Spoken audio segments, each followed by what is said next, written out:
Kolkata herbal আপনি আপনার কি কি কাগজপত্র আছে একটু দেখান। ড্রাগ লাইসেন্সটা দেখান। ফার্মেসির নাম শেফা আয়ুর্বেদিক ফার্মেসি। কলকাতা হারবাল কোথায়? কলকাতা হারবাল আগে ছিল নাম শেফা আয়ুর্বেদিক। লাইন বোর্ডের সামনেও লেখা আছে, কিন্তু হ্যাঁ, আপনার শেফা লাইসেন্সে লেখা আছে শেফা আয়ুর্বেদিক ফার্মেসি। জি। কলকাতা হারবালের কোনো কাগজপত্র আপনার কাছে আছে কিনা?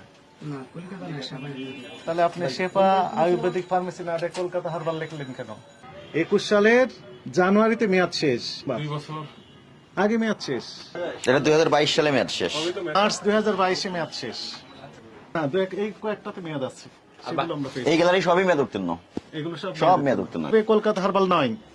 মিথ্যা বিজ্ঞাপন দিয়ে ক্রেতার সাধারণ সাথে একদিকে প্রতারণা করে যাচ্ছেন, দ্বিতীয়ত মেয়াদ উত্তীর্ণ যে হারবাল জাতীয় যে ওষুধ সবগুলো আপনি প্রেসক্রিপশনে লিখে দিয়ে বিক্রি করছেন। 2.5 লক্ষ টাকা জরিমানা আরোপ করা হলো।